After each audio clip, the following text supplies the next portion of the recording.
এসো একটু যদি দেখানোর চেষ্টা করি, কারণ এই যে শ্যামলী পরিবহনের বাস, এই বাস পুরোপুরি বাংলাদেশে যায়, এই কলকাতার মার্কুই স্ট্রিট থেকে ছাড়ে এবং বাংলাদেশ নিয়ে যায়। তার ফলে যাত্রী সংখ্যাও কিন্তু নেহাত কম নয়।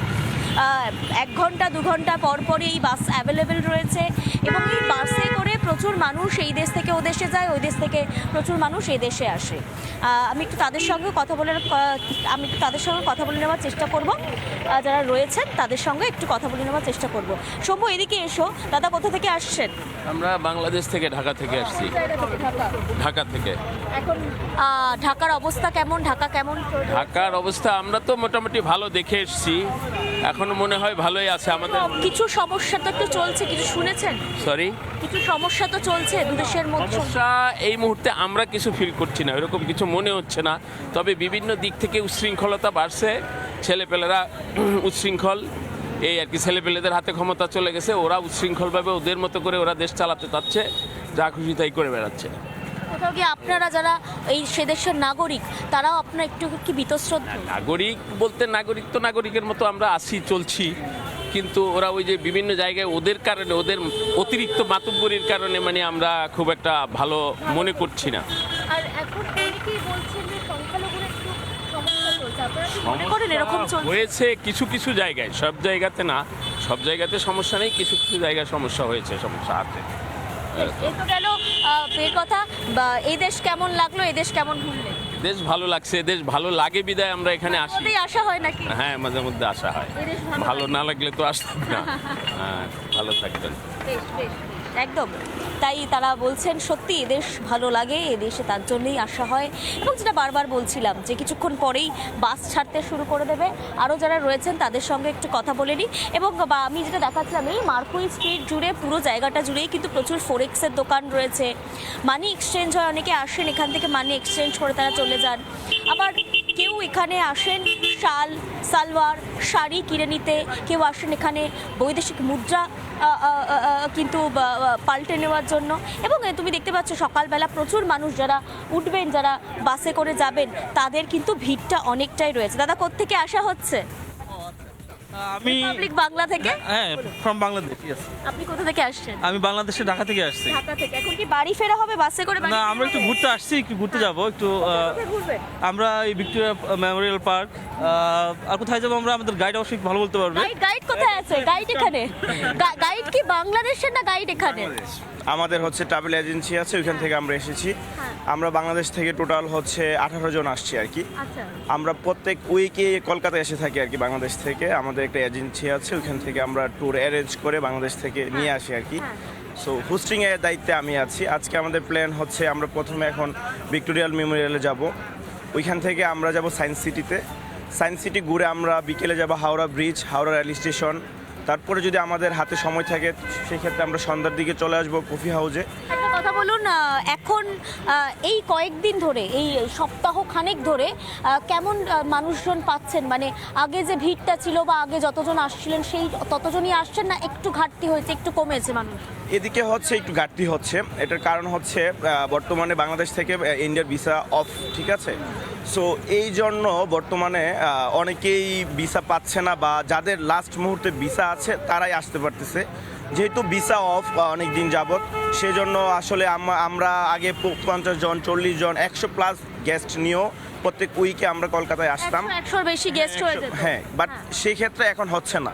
সো এইদিকে আমি প্রশাসনের দৃষ্টি আকর্ষণ করব যেন ওরা এটা নিয়ে হচ্ছে, মানে আমরা তো পার্শ্ববর্তী দেশ, সেই হিসেবে আমাদের তো এত জটিলতার কিছু নেই। সো এই জিনিসটা একটু স্মুথলি বা ভিসা প্রসেসিংয়ের যে প্রক্রিয়াটা যেটা, এটা দ্রুত চালু করে দিলেই আমাদের জন্য ভালো হয়। এটা আমরা বাংলাদেশ থেকে, এটা আমাদের দাবি বা আবদার, ঠিক আছে। আমরাও যেন আসতে পারি, আর এটা তো আমাদেরই একটা অংশ। সো আমরা মনে করি যে এটা আমাদেরই অংশ, আমরা এটাকে আলাদা। বাংলাদেশের বিভিন্ন ছবিগুলো দেখে একটু মন খারাপ করছে, এই পতাকার যে ছবিগুলো আমরা দেখছি সেগুলো দেখে মন খারাপ করছে যে এগুলো হয়তো কেউ করছে কিন্তু কোথাও গিয়ে আমাদের মনে প্রচন্ড চোট লাগছে। এই সমাজের, এই যুব সমাজের মানুষ এটা আসলে কিছু গ্রুপ সবসময় সব জায়গায়ই থাকে, এটা not only Bangladesh but also everywhere in the world. হ্যাঁ, সত্যি আমাদের উদ্বেগ তৈরি এটা আসলে কিছু মানুষ ইন্টেনশনালি করে থাকে একটা ডিসক্রিমিনেশন তৈরি করার জন্য। আসলে এটা সামগ্রিক বাংলাদেশ এরকম না। বাংলাদেশের মানুষ সবাই, আমরাও বাঙালি, আপনারা এই পাঁচটাও বাঙালি, আমরা আসলে এককভাবে থাকাটাই বেশি পছন্দ করি। কিন্তু এটা আসলে একটা সামগ্রিক একটা কিছু গোষ্ঠী আছে যারা কিনা পরিবেশটাকে ঘোলাটে করার চেষ্টা করে। এটা আসলে হোল বাংলাদেশের কিছু না। এটা কি বার্তা দেবেন বাংলাদেশ এবং এই দেশ, দু দেশের জন্য, দুই সরকারের জন্য কি বার্তা দেবেন? আমরা দুই দেশকেই চাই একটা অসাম্প্রদায়িক একটা বাংলাদেশ, যেটা এবং এই ইন্ডিয়াটাও একটা ভ্রাতৃত্বমূলক সম্পর্ক বজায় রেখে আমরা চলবো, পার্শ্ববর্তী দেশ। তো আমরা চাচ্ছি একটা সুসম্পর্ক সবার সাথেই, সবারই সুসম্পর্ক সবার সাথে সবাই। এর মধ্যে দেখবেন একটা বাড়িতেও 5 জন সদস্য থাকলে তার মধ্যে একটা ছেলে থাকে দুষ্ট, সেটাকে তো কনসিডার করা যাবে না। অ্যাজ এ হোল আমাদের সবার দুইটা দেশের স্বার্থ রক্ষা করে সুসম্পর্ক, ভ্রাতৃত্ব সম্পর্ক বজায় রেখে যেভাবে সামনে দিয়ে এগিয়ে যাওয়া যায় আমরা সেটাকে প্রত্যাশা করি। খুব সুন্দর একটা বার্তা আপনি দিয়েছেন, খুব সুন্দর একটা বার্তা দিয়েছেন। এখানে ইয়াং জেনারেশনে অনেকে রয়েছে। দাদা যেটা বলছিলেন, কতটা একমত? জি, ভাইয়ের সাথে একমত। কতটা একমত? কতটা আর বলা যায় না, যে আমাদের ওই যে বললো না যে ভাই বাড়িতে 5টা ছেলে থাকলে একটা ছেলে একটু দুষ্ট থাকেই, সেম একটা দেশের সব মানুষ তো আর একরকম না। যেমন আপনাদের সাথে আমাদের কারো সুসম্পর্ক থাকতে পারে, কারো খারাপ সম্পর্ক থাকতে পারে, সেম জিনিসটা। আর এমনি এখনো পর্যন্ত কি ঘোরা হয়েছে একটু, না সবে মাত্র বেরানো হচ্ছে? জি, কিছুটা ঘোরা হয়েছে। কালকে আমরা মানে নিউ মার্কেট এরিয়াটা একটু ঘুরেছিলাম। কালকে আমরা সন্ধ্যায় এসেছিলাম, তো রাতের বেলা একটু ঘুরেছিলাম। আর এখন সকালে নাস্তা খেয়ে এখন বের হচ্ছে আজকের দিনে। 5-6 দিন থাকা হবে না আর একটু কম? হ্যাঁ, আশা করি 5-6 দিন থাকা হবে। 5-6 দিনে সব ঘোরা হয়ে যাবে মনে হচ্ছে? এত হ্যাঁ। বড় একটা দেশ, এত কলকাতা শহরই এত বড় একটা জায়গা, সব কমপ্লিট হবে? না না, এরকম কিছু হবে না, কারণ ইন্ডিয়া অনেক বড় একটা রাষ্ট্র। তো আমার মনে হয় 1 বছর থাকলেও মনে হয় না সেটা পূর্ণ হওয়া কমপ্লিট হবে না, কারণ মনের একটা আক্ষেপ রয়েই যাবে। ঠিক কথা, তো- একদম তাই, একদম তাই। 1 বছর ঘুরলেও সত্যি কমপ্লিট হবে না। পাশাপাশি আমরা কথা বলছিলাম যারা বাংলাদেশি নাগরিক ছিলেন, তাদের সঙ্গে কথা বলছিলাম, এবং তারা স্পষ্ট জানাচ্ছেন যে তারাও চান দুদেশের সম্পর্ক ঠিক হোক। তার কারণ বিভিন্ন যে ছবিগুলো উঠে আসছে সেগুলো সত্যি উদ্বেগজনক, উদ্বেগ তৈরি করছে। একটু লোকাল যারা এখানে ব্যবসা করছেন, যারা এখানে দোকান চালাচ্ছেন, তাদের সঙ্গে কথা বলি যে অ্যাকচুয়ালি ব্যবসা কেমন চলছে সেগুলো একটু জানার চেষ্টা করি। দাদা, সবে দোকান খুলেছেন, বেশিক্ষণ জ্বালা ডিস্টার্ব করবো না, বুঝতে পারছি তারা রয়েছে। একটা কথা বলুন তো, ব্যবসা কেমন চলছে? কদিন কি একটু ঘাটতি চলছে? কি বললে বুঝলাম না। এই ব্যবসা এখন কেমন চলছে? ঠিক ভালো চলছে। ভালো চলছে। একটু কি লোকজন কম মনে হচ্ছে না?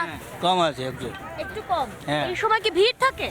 এ সময় ভিড় নেই। একদম অবস্থা খারাপ আছে, এখানে অবস্থা অনেক খারাপ আছে। কেন? এই যে বাংলাদেশের যে ঝামেলা হচ্ছে, তার জন্য একটু লোকজন কম আসছে। অনেক কম। আপনাদের কি দোকান আছে সামনে? আমাদের বাড়ি এখানে আছে, আমরা তো দেখি তো 24 ঘন্টা এখানে বসে থাকবে। আগে আগে তাও মোটামুটি এই ভিড় একটু দেখতে পেতেন। হ্যাঁ, আগে ছিল। তাও এই ভিড়টা হালকা হলো কবে থেকে? মোটামুটি একটু কম দেখতে পাচ্ছেন তো? 2-4 মহিনা আছে না আকরাম? 2-4 2-4 মহিনা আছে।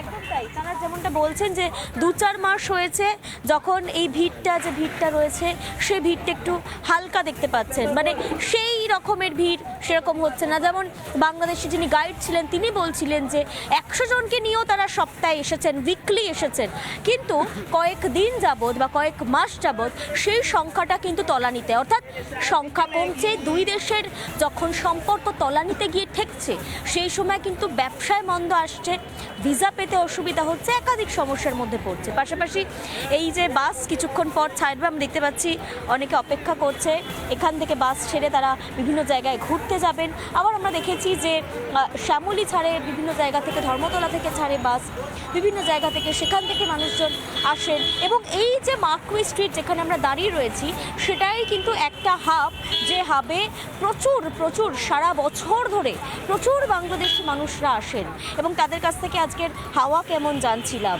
তাদের যে দুদেশের মধ্যে সম্পর্কে একটু তলানি বা সম্পর্কে খানিকটা ঘাটতি এসেছে, কোথাও কি একটা চির ধরেছে, সেটা কি তাদের মনে প্রভাব ফেলছে না? এই বিষয়গুলো জানছিলাম। আমি দেখতে পাচ্ছি একটা গেস্ট হাউস রয়েছে। দাদা, এখানে থাকেন? এখানে ব্যবসা এখানেই? ব্যবসা এখানেই? কেমন চলছে ব্যবসা? একটু তো ফাঁকা দেখছি জায়গা। পুরো ফাঁকা, পুরো ব্যবসা হালত খারাপ পুরো। হোটেলে নর্মালি আপনাদের হোটেলে কতজন গেস্ট আসেন মাসে? কতজন? নর্মাল সময় বলছেন, এই সময় তো নর্মাল পুজোর সময় এমনি যখন কোনো সমস্যা, ডিসেম্বর যে আমাদের পিক টাইম, সব এখন পুরো বাজার নষ্ট হয়ে আছে, পুরো বাজার। আর এই ডিসেম্বরে তো মানুষজন প্রচুর ঘুরতেও আসে। ডিসেম্বর বললাম তো, পিক টাইম একদম নষ্ট হয়ে আছে পুরো। হ্যাঁ। একদম তাই। অবশ্যই আমরা জানছিলাম, অবশ্যই হাওয়া কেমনের আমরা ছিলাম, হাওয়া কেমন জানছিলাম, এবং এই খবরে থাকবো। তারা বলছেন যে ব্যবসায় মন্দা চলছে, তবুও দুদেশের সম্পর্ক যদি ভালো হয় তাহলে ব্যবসাতে যেমন ঠিক হবে, তার পাশাপাশি বাংলাদেশি নাগরিক যারা আসছেন তারাও হয়তো খানিকটা হলেও একটু শান্তিতে দেশ ঘুরতে পারবেন। এই বিরাট ভারতের মতো দেশে, বিরাট দেশে তারা ঘুরতে পারবেন, কাজে আসতে পারবেন। অবশ্যই এই সব দিকে খেয়াল থাকবে। হাওয়া কেমন অনুষ্ঠানে আমরা থাকবো, প্রত্যেক দিন আপনাদের সঙ্গে থাকবো। তবে আজকের হাওয়া কেমন এই পর্যন্ত।